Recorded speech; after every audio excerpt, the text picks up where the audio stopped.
Halo guys, assalamualaikum warahmatullahi wabarakatuh. Selamat pagi. Info singkat guys,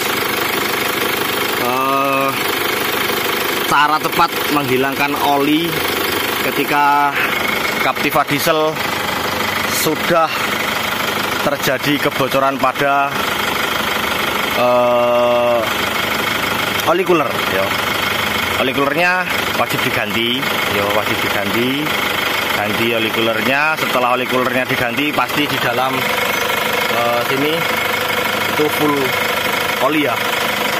Nah, langkah pertama apa? Setelah selesai kita melakukan pemasangan oli cooler, langkah pertama sebelum kita isi tampungannya, isi air pendinginnya dengan air, kita taruh dulu deterjen. Terserah apa deterjennya. Kemarin aku pakai deterjen yang kemasan besar, kalau nggak salah yang harga 5 ribuan. Masukin semua, isi air, isi air sampai penuh di sini. Baru coba nyalakan mesinnya sampai di sini turun berkurang.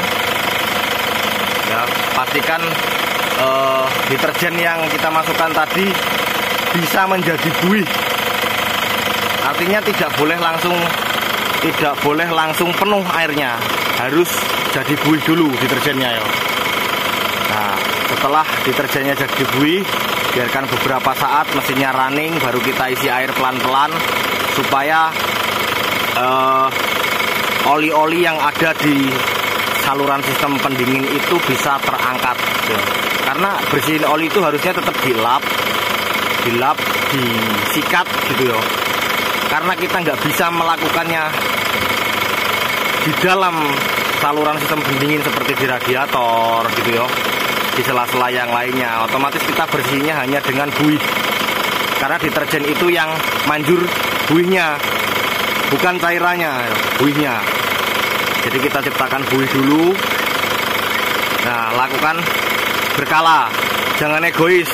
Dulu aku egois. Jadi setelah tak masukin deterjen, selang ini tak buang keluar ya. Itu ternyata salah, malah bikin lebih lama. Nah, ini baru kemarin sore. Biasanya aku ngerjainnya cleaningnya ini 3 hari guys, kalau ini selangnya dibuang yo. Nah, ini tak kasih selang transparan, masuk ke selang balik. Tujuannya hanya untuk kita supaya tahu masihkah ada buih yang lewat sini. Kalau ada buih yang lewat sini, ada jeda-jeda, artinya kan masih ada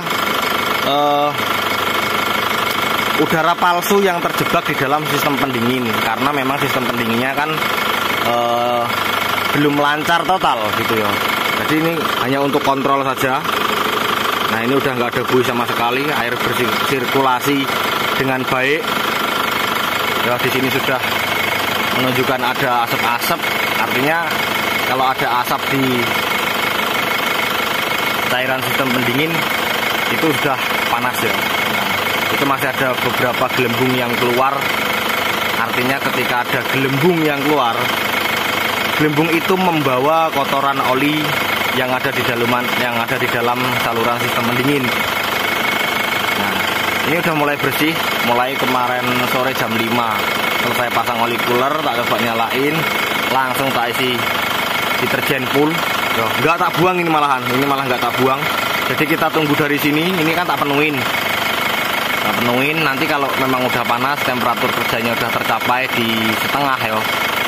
Di setengah atau berapa itu, 60 apa 90 derajat itu, kita matiin mesin supaya deterjen yang panas ya, deterjen yang dipanaskan dengan air itu dapat bekerja maksimal di dalam saluran sistem pendingin.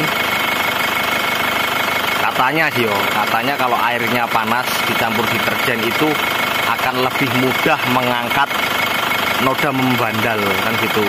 Jadi ini nanti kalau udah panas matiin, nanti panasin lagi gitu ya, supaya noda-noda yang memang benar-benar bandel di dalam saluran sistem pendingin khususnya oli itu akan terbawa keluar dengan sendirinya.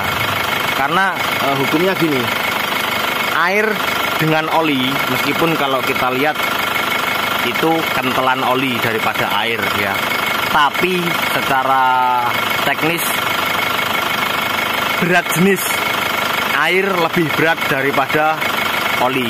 Nah, jadi ketika nanti kita panasin, air bersirkulasi, si oli itu akan muncul ke permukaan dengan sendirinya, ikut bersamaan dengan air yang bersirkulasi yo. Nah, ini udah mulai bersih nih. Udah tinggal sedikit. Kemarin full oli guys, keluar lewat sini yo. Kental. Tuh. Ini udah mulai bersih. Ini tinggal air sabun nih, air deterjen ya. Tuh. Wih.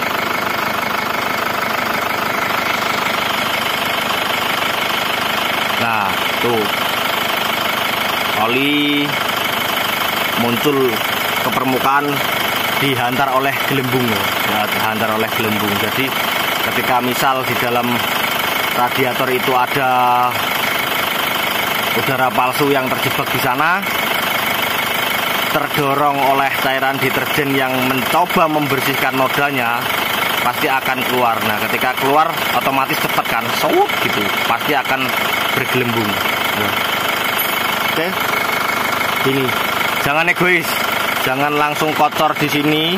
Yo, kalau dulu aku egois guys, kotor di sini pakai air ini tak selangnya tak buang keluar, ternyata malah lama karena cairan sistem pendingin tidak sempat panas di dalamnya, kedorong sama selang yang kita taruh dari kran yo, dari penampungan air kita taruh situ. Nah, jadi malah lama. Nah, kalau ini ketika gelembung keluar, olinya ikut sedikit demi sedikit, olinya ikut.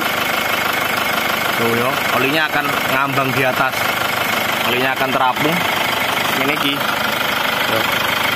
oli keluarnya gantinya susah yo. Olinya susah. Kalau bisa kita nggak harus nyopot bracketnya. Kalau nggak bisa ya apa boleh buat gitu. Nih, olinya keluar nih. Tuh, ke bawah sama air tuh. Ini kayak yo, cara cepat menghilangkan oli sisa kebocoran oli cooler ya, yang ada di saluran sistem pendingin. Kalau dikocor memang lama, 3 hari 1 minggu. Yo, dulu yang pertama pakai deterjennya sedikit, 1 minggu guys. Yo, karena udah beberapa kali nemu kasus seperti ini, jadi aku nyoba bagaimana caranya supaya kita bisa kerja lebih cepat dan kita mampu menyelamatkan komponen lain. Karena ketika ada oli terlalu banyak di dalam saluran sistem pendingin, ya, beberapa komponen itu akan menjadi korban. Contohnya selang-selang yang rubber, ya, selang-selang yang karet, itu dia akan lunak karena terendam oleh oli yang lama. Jadi kalau kita bisa cepat, insya Allah kita selamatkan itu semua. Bahkan siluet terpan pun insya Allah masih bisa diselamatkan ya. Oke, ini supaya nggak terlalu banyak kita ngeluarin biaya untuk perbaikan. Kalau bisa oli cooler tok, ganti, selesai, cleaningnya secepat mungkin gitu ya. Jangan dikocor. Kalau dikocor ternyata malah lama. Kelihatannya iya cepat, kelihatannya cepat karena di sela-sela radiator, di sela-sela yang lain itu ada yang tertinggal, tapi kita nggak tahu karena kelihatannya cepat. Ketika nanti unit sudah dibawa jalan pasti masih ada lagi sedikit, masih ada lagi sedikit, itu jadinya malah lama. Ya. Kalau ini nanti insya Allah setelah selesai sekali kocor langsung hilang.